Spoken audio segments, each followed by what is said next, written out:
Hello everyone, आज के true media podcast में हम आपको लेकर आए हैं आचार्य शरद राधे दीक्षित जी को, जो वास्तु से जुड़े हुए टिप्स हैं या कुंडली से या पत्रिका के माध्यम से आपके जीवन में क्या हो रहा है, क्या हलचल होने वाली है या हो गई है, उस विषय पर चर्चा करेंगे। आचार्य शरद राधे दीक्षित जी, आपका ट्रू मीडिया के पॉडकास्ट में अभिनंदन है, स्वागत है। बहुत बहुत धन्यवाद, बहुत बहुत धन्यवाद। आचार्य जी, हम आगे बढ़ते हैं प्रश्नों की ओर, क्योंकि हमारे जो दर्शक हैं वो बड़े ही ललायित हो रहे हैं आपकी बातें सुनने के लिए, आपके विचारों को सुनने के लिए, आपके अनुभव को सुनने के लिए। हम आगे बढ़ते हैं। हमारा पहला प्रश्न है आचार्य जी कि जिस तरह से कुंडली के जो हमारे अस्त ग्रह होते हैं वो मनुष्य के जीवन पर क्या प्रभाव डालते हैं, उस विषय में हमारे दर्शकों को बताएं। देखिए, ये जो अस्त ग्रह हैं जी, जिस प्रकार से सूर्य शाम को 7 बजे के बाद में अस्त हो जाता है जी, और उसका जो प्रकाश है वह व्यक्ति को प्राप्त नहीं हो पाता।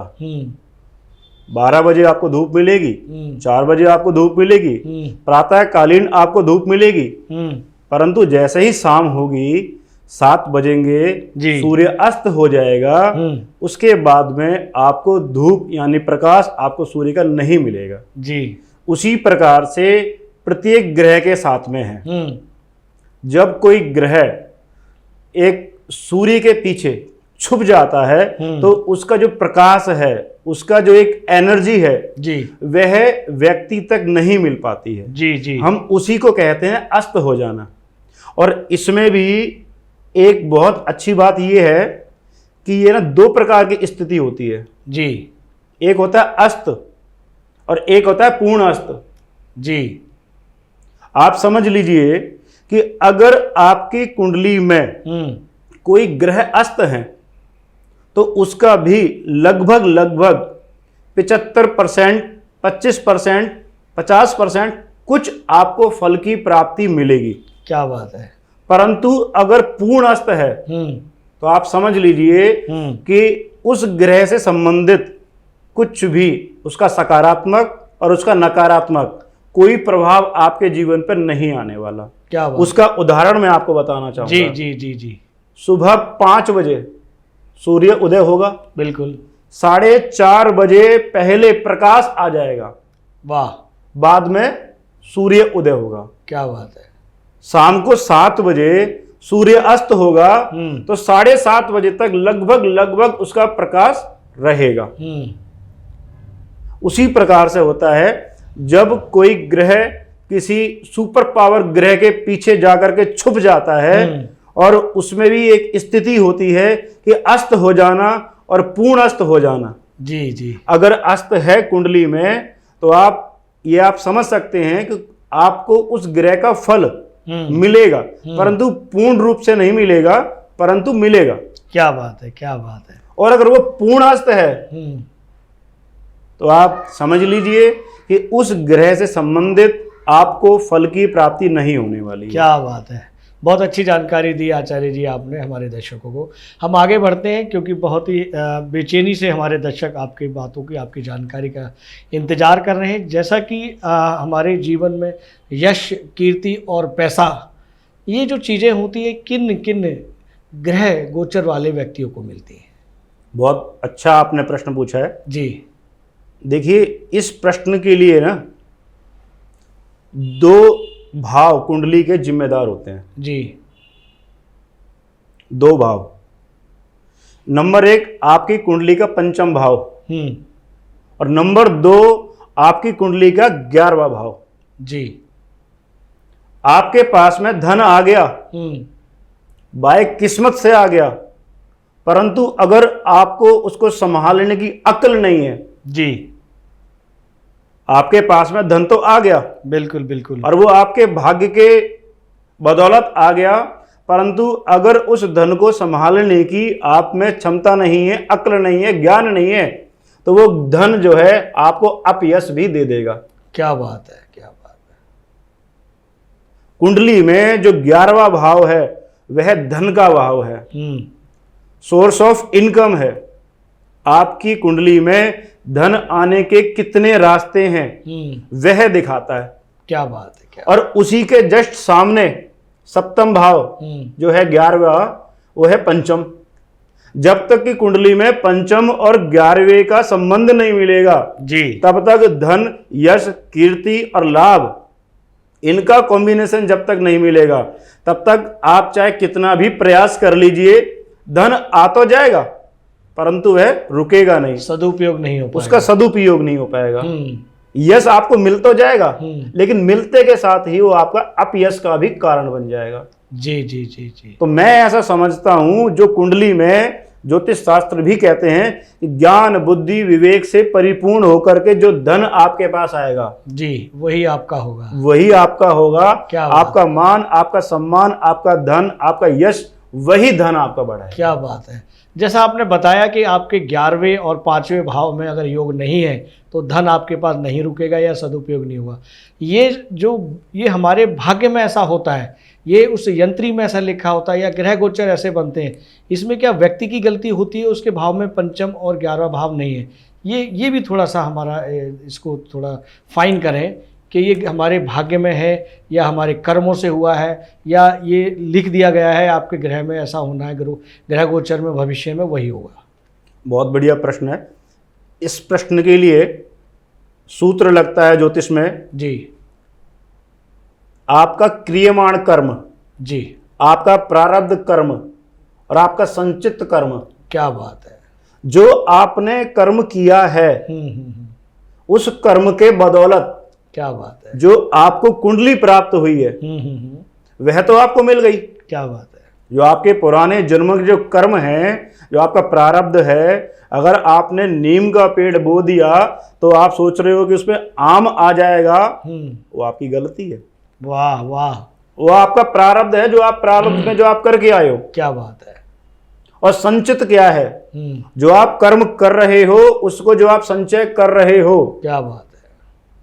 देखिए आपका जो प्रश्न है, मैं इस प्रश्न से थोड़ा सा हट करके मैं आपसे एक और बात बताना जी जी, चाहूंगा। जरूर जरूर जरूर। कहते हैं कि जन्म लेते ही 3 प्रकार के ऋणों से व्यक्ति ऋणी हो जाता है।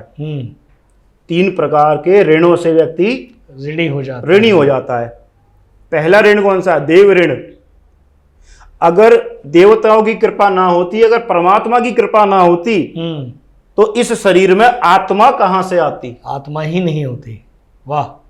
और अगर हमारे ऊपर पितरों की कृपा ना होती तो ये हमें शरीर कहां से प्राप्त होता? वाह वाह वाह। आत्मा तो है परंतु शरीर नहीं है। आकृति कैसे बनेगी? और शरीर है परंतु आत्मा नहीं है, तब भी आकृति पूर्ण नहीं है। कोई 10 मिनट भी अपने घर में रखने को राजी नहीं है। बिल्कुल बिल्कुल। आत्मा निकलते ही शरीर मिट्टी बन जाता है। शरीर मिट्टी है, शरीर घर में कोई भी रखने को राजी नहीं है, वह अपवित्र हो गया। चाहे माँ है, बाप है, रिश्तेदार है, कहते जल्दी ले जाएगी। और उसके बाद में है ऋषि ऋण। जी। आपका शरीर है, आपकी आत्मा है परंतु आपको ज्ञान नहीं है। मुझे किस प्रकार से क्या करना है, सुबह उठना है, किसका पूजन करना है, क्या खाना है, क्या पीना है, कौन मेरे रिश्ते में है, कौन रिश्ते में नहीं है। अगर कोई आपको ज्ञान नहीं है तो भी वो शरीर आपका किसी भी काम का जानवर की तरह हो जाता है। जानवर की तरह। वाकई बहुत अच्छी जानकारी। उसी प्रकार से जन्म कुंडली में प्रारब्ध, संचित और क्रियमाण कर्म यह होता है। आपके प्रारब्ध के बस जो आपको कुंडली प्राप्त हो गई, आप उसको क्रियमाण कर्म के द्वारा बदल सकते हो, उसको बदलने का प्रयास कर सकते हो। 90, 95, 99% वह भी बदला जा सकता है। इतना मैं आपको आश्वासन देता हूं। बहुत अच्छी जानकारी। उदाहरण भी एक मैं आपको दे देता हूं। बरसात हो रही है और आपने छाता लगा दिया, शरीर आपका घुटने तक का सूखा रहेगा, केवल आपके पांव गीले होंगे। बिल्कुल। लेकिन आपको कर्म करना पड़ेगा क्रियमाण कर्म के द्वारा। वाह वाह वाह वाह, बहुत अच्छी जानकारी दी आपने। हम आगे बढ़ते हैं। जैसा कि हमारे जीवन में या आसपास में या सिनेमा में हम ये देखते रहते हैं कि व्यक्ति के ऊपर जो है शनि की साढ़े शक्ति है या ढैया है, शनि का दुष्प्रभाव है, शनि ये कर दिया, शनि ने वो कर दिया, शनि की वजह से हमारे रोजगार नहीं चल रहे हैं, विवाह नहीं चल रहे हैं, या अन्य बहुत सारी बातें हैं।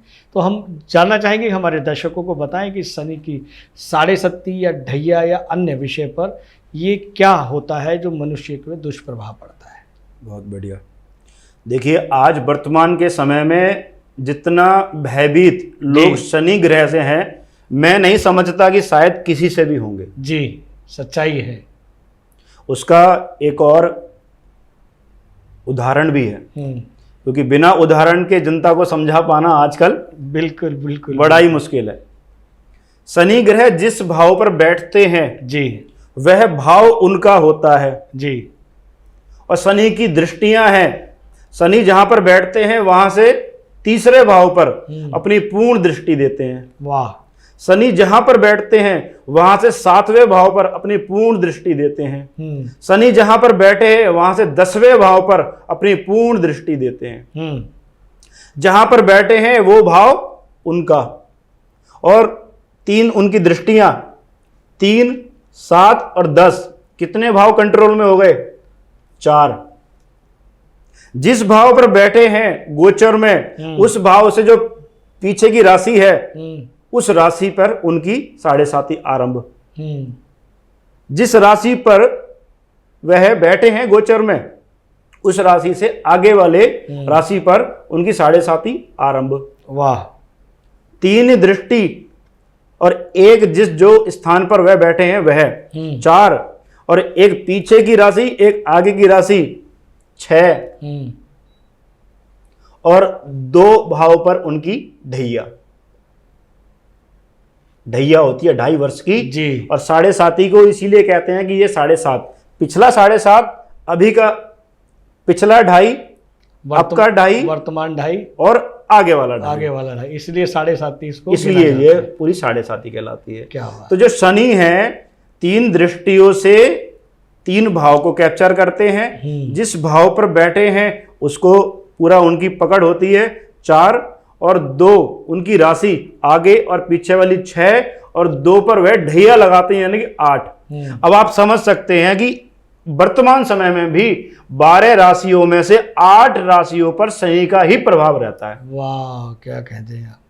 तो यहाँ जैसा अभी आपने बताया कि ज़्यादातर लोगों को देखा गया है कि शनि से डरना चाहिए। क्या हमें शनि ग्रह से, शनि देवता से, क्या मनुष्य को डरना चाहिए?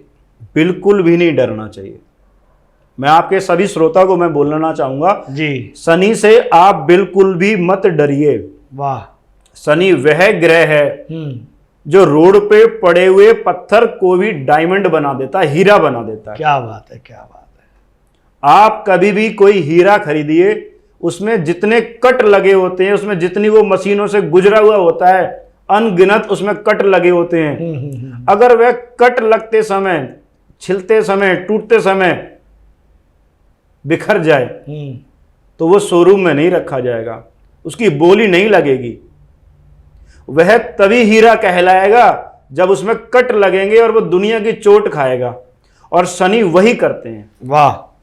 उसको इतनी चोट देते हैं, उसको चेक करते हैं कि उसके अंदर कितनी क्षमता है। क्या बात है, क्या। और मैं आपको एक बात और भी बताऊं, 32 वर्ष शनि का वर्ष 32 वर्ष से आरंभ हो जाता है, और 36वें वर्ष में जाकर के ये मध्य होता है, और 42वें वर्ष में जाकर के ये पूर्ण होता है।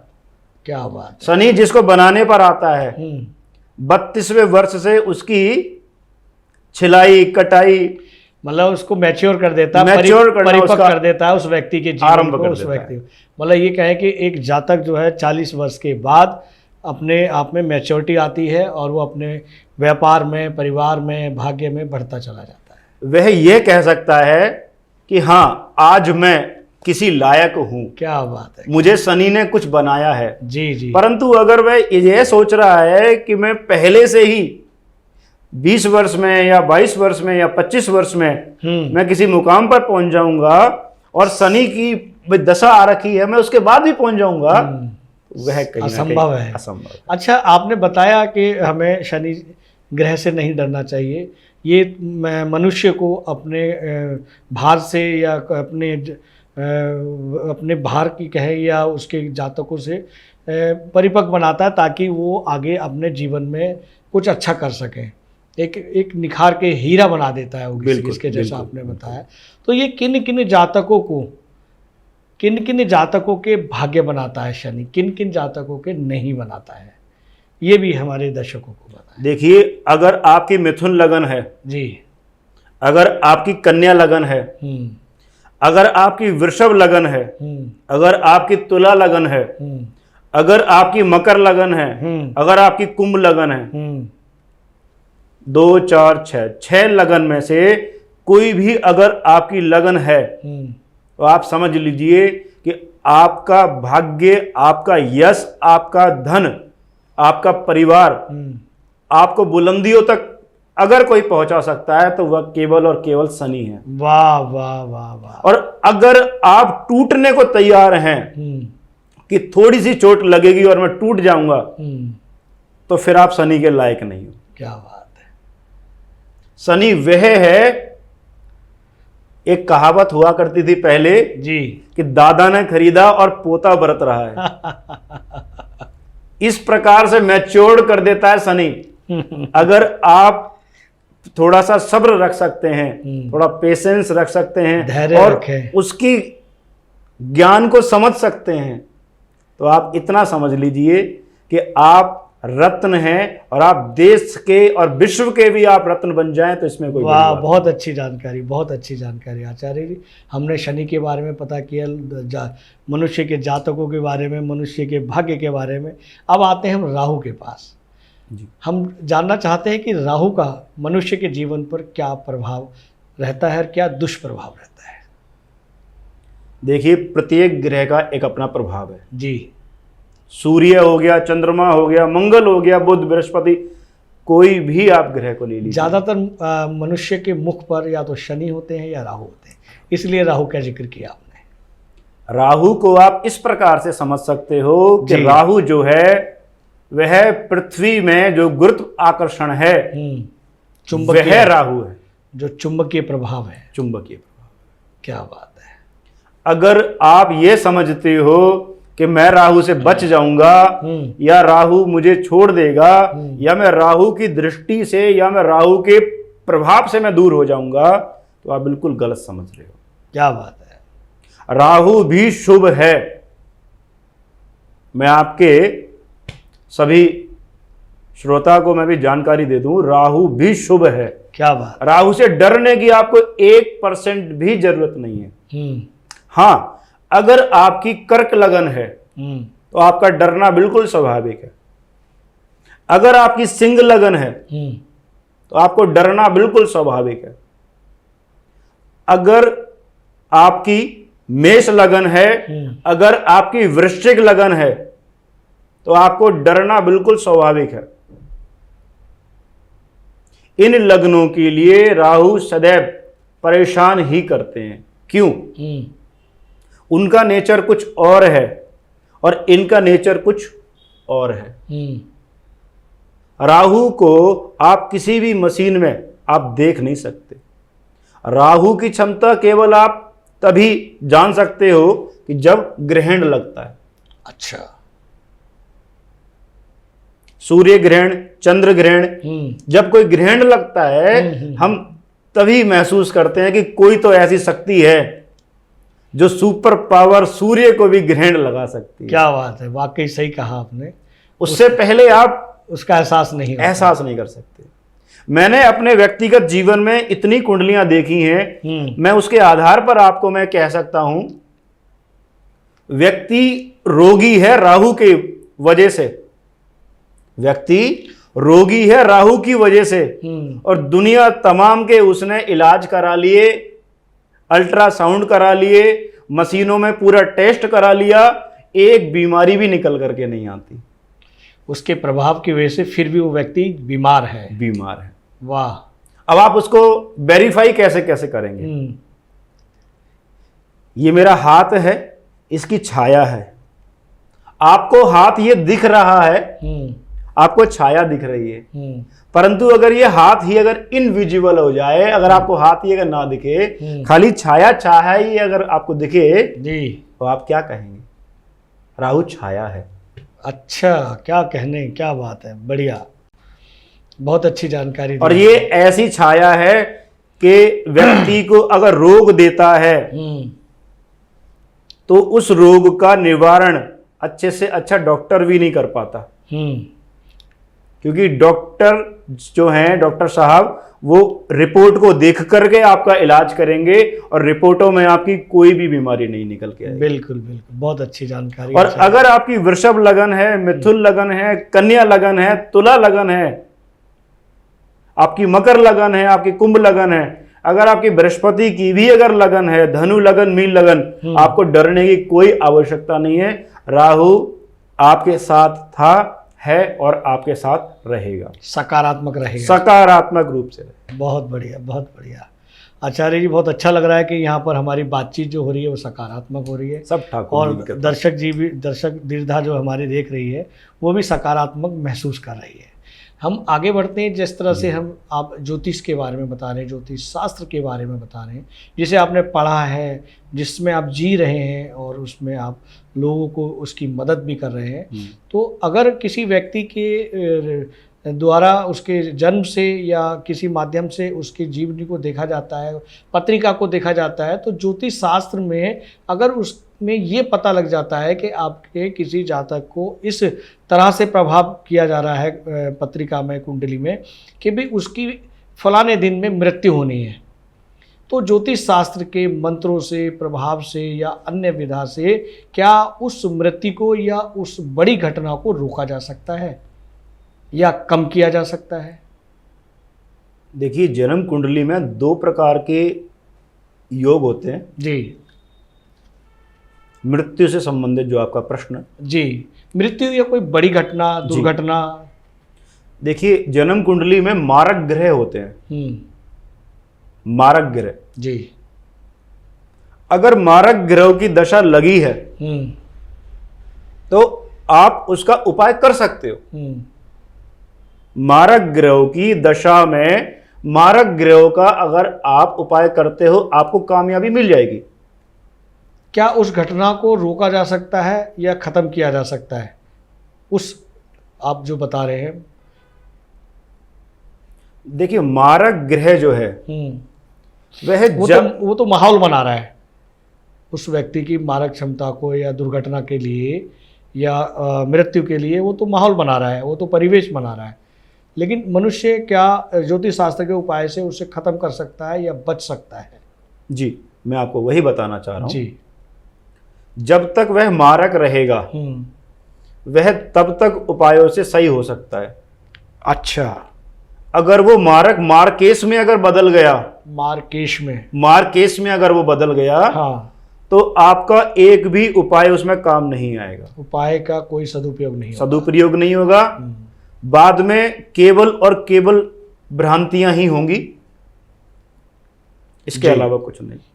तो जब तक ग्रह मारक है, आपको परेशानी आ रही है, क्योंकि मारक में तो स्वाभाविक रूप से आपको परेशानी आएगी, उसका समय रहते उसका उपाय कर लिया जो जाता उसके है। लिए है वह आप कर लीजिए। मारक ग्रह को मारकेश बनने तक में आप इंतजार ना करें, समय से पहले ही उसके जो विधि विधान से जो उसके बचाव है वो कर लिए जाए, वो उपाय कर लिए जाए, तो उस क्षमता को, उस दुख को, उस नष्ट को, उस कष्ट को कम किया जा सकता है या दूर किया जा सकता है। बिल्कुल बिल्कुल, बहुत बढ़िया, बहुत बढ़िया। हम आगे बढ़ते हैं। जिस तरह से आचार्य जी आप देख रहे हैं कि हमारे सामाजिक परिवेश में हमारे जो अभिभावक होते हैं अपने बेटी बेटों का विवाह करते हैं, और तमाम जितनी भी विधि विधान से उनके गुणों को या अन्य मेल मिलाप करते हैं, और उनका विवाह आप जैसे विद्वानों के मंत्रोच्चारण के बाद किया जाता है, और वो गृहस्थी के लिए उनको छोड़ दिया जाता है ताकि वो अपने गृहस्थ जीवन को सुखमय बिता सकें। लेकिन वर्तमान स्थिति में ऐसा देखा गया है कि वो संबंध बहुत जल्दी टूट जाते हैं, और वो वर्तमान में जो हमारे न्यायालय हैं वहाँ पर न्यायालयों में ऐसे संबंधों की संख्या दिन प्रतिदिन बढ़ती जा रही है। तो वो क्या कमी रहती है? क्या हम उन गुणों को नहीं देख पाते, या जो जिन विशेषज्ञों से हम उनके गुणों को मिलवाते हैं वो ठीक से नहीं देख पाते, या वो कुछ दिशा ग्रह बदल जाते हैं? क्या कारण होता है? उसके बारे में हमारे दर्शकों को कुछ बताएं। देखिए, इसके ना कई सारे कारण हैं जी।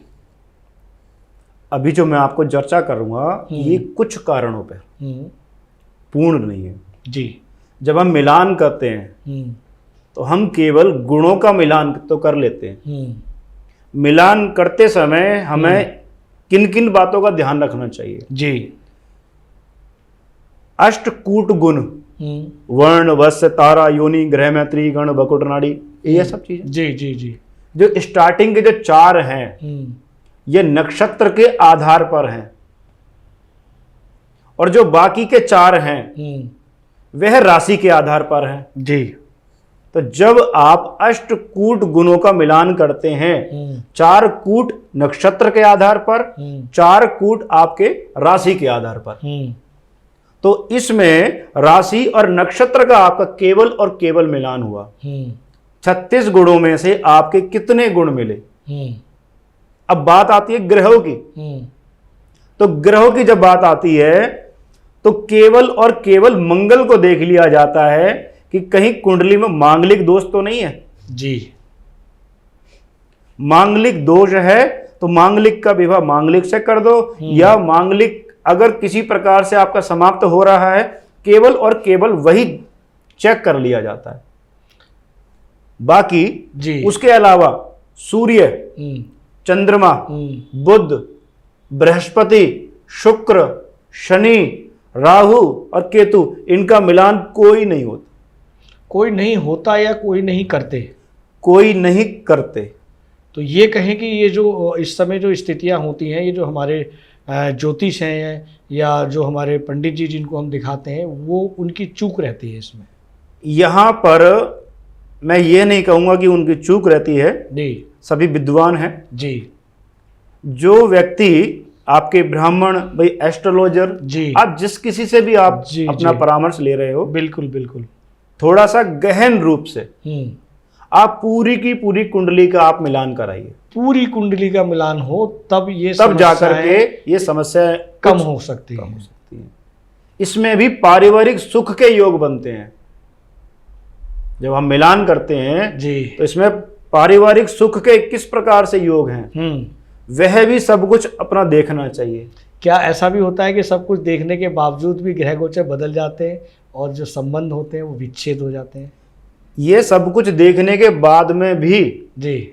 अगर लड़के पर कोई ऐसी ग्रह की दशा आ रही है जो परेशान कर सकती है, या लड़की पर कोई ऐसी ग्रह की दशा आ रही है जो आपके वैवाहिक जीवन को प्रभावित कर सकती है, ऐसे समय में संतोष को धारण कर लेना चाहिए और अपने ज्ञान, बुद्धि और विवेक का परिचय देना चाहिए। जो कुंडली का पंचम भाव है, जिसे हम ज्ञान, बुद्धि, विवेक के नाम से जानते हैं, उस ज्ञान, बुद्धि और विवेक का हमें परिचय देना चाहिए। हमें संतोष रखना चाहिए। आप चाहे कितने भी अच्छे ड्राइवर हुए, अगर 2 किलोमीटर का रोड अगर खराब आया है तो आप 140, 120 की स्पीड पर आप गाड़ी नहीं चला सकते। बिल्कुल सही कहा आपने। अच्छा उदाहरण दिया आपने जीवन। कहीं ना कहीं आपको ब्रेक लगाना पड़ेगा, स्पीड अपनी स्लो करनी पड़ेगी। अब आप अगर ईगो में आ जाएं कि नहीं जी, मुझे तो साहब गाड़ी चलाते समय इतना वर्ष हो गया है और ये तो छोटा सा रोड है, मैं तो उसको यूं ही पार कर लूंगा, वो रोड पार नहीं होगा, वो कहीं ना कहीं कोर्ट कचहरी पर चला जाएगा। क्या बात है, क्या बात है। तो थोड़ा सा संतोष आपको रखना पड़ेगा और ज्ञान, बुद्धि और विवेक का आपको यहीं पे अपना परिचय देना पड़ेगा कि आप चाहे कितने भी अच्छे से अच्छे आप ड्राइवर सही, परंतु आपको दिख रहा है कि आगे का रोड खराब है तो आपको गाड़ी संभल करके चलानी ही पड़ेगी। वही एक अपना उपाय है। आप कहना चाहते हैं कि जीवन में, व्यक्ति के जीवन में कुछ ग्रह गोचर खराब आते हैं या दुष्ट वाले या कष्ट वाले आते हैं, उस समय मनुष्य को धैर्य का परिचय देना चाहिए, शांति का परिचय देना चाहिए। तो वो ग्रह अपनी दिशा को बदल देते हैं, वो अपनी जगह चले जाते हैं और मनुष्य फिर पुनः अपनी उसी जीवन शैली में आ जाता है। बिल्कुल। क्या बात, बहुत अच्छी जानकारी आचार्य जी। चलते चलते हम अंतिम प्रश्न आपसे करेंगे कि जो हमारी युवा पीढ़ी है आज वो संस्कार विहीन हो रही है, संस्कृति विहीन हो रही है और वो रिश्तों से भी विहीन हो रही है। ना तो वो परिवार से जुड़ना चाहती है, ना रिश्तों से, ना संबंधों से। वो एकल परिवार जीना चाहती है, चाहे वो विवाहित है या अविवाहित है। ऐसा हमारे देश पर ऐसा क्यों हो रहा है, इस विषय में भी हमारे दर्शकों को बताएं। यह बिल्कुल गलत हो रहा है जी। आप जितने अपने परिवार के साथ में रहोगे उतना ही आपका भला है। आपकी बुद्धि काम नहीं कर रही है, आपके ऊपर समय खराब आ चुका है जी। आपको समझाने वाले आपके परिवार में 4 सदस्य और हैं, वो आपको समझा लेंगे। अगर आप अकेले हो, किसी के साथ में नहीं रहना चाहते हो, आपका समय ही खराब आ गया है, आपको कोई समझाने वाला ही नहीं है, तो आप कहां जाओगे? आप डिप्रेशन के शिकार हो जाओगे। बिल्कुल सही बात। आप दवाइयां खानी आरंभ कर दोगे। उदाहरण के लिए आप समझ लीजिए कि जहां पर कई सारे लोग स्नान कर रहे हैं, वहां जाकर के अगर आप स्नान करोगे और बाई चांस कि अगर आपका पांव फिसल गया, आप डूबने लगे, तो कोई ना कोई तो आपको बचा ही लेगा। वाह, बहुत अच्छा उदाहरण दिया आपने, बहुत अच्छा उदाहरण। जहां कोई स्नान ही नहीं कर रहा, आप एकांत में अकेले आप जाना चाहते हो, स्नान करना चाहते हो, अगर बाई चांस अगर आपका पांव फिसल गया, तो कोई बचाने वाला नहीं। क्या बात है, बहुत संयुक्त परिवार के साथ में आप रहिए। बिल्कुल। परिवार के प्रत्येक व्यक्ति की क्षमता है, वह आपको बचा सकता है। उसकी एक अपनी कुंडली है, उसके ग्रह हैं, उन ग्रहों का भी प्रभाव आपके जीवन पर आता है। यह सारी चीजें आपको थोड़ा सा ध्यान रखना चाहिए। तो मैं समझता हूं कि समाज में काफी हद तक बदलाव आ सकता है। बहुत अच्छा लगा आज आचार्य जी, आपकी बातों से, आपकी सोच से, आपके विचारों से, आपके अनुभवों से हमारे दर्शकों को बहुत लाभ मिलेगा। हमें ऐसी आशंका है, आशंका नहीं आशा है कि उन्हें लाभ जरूर मिलेगा।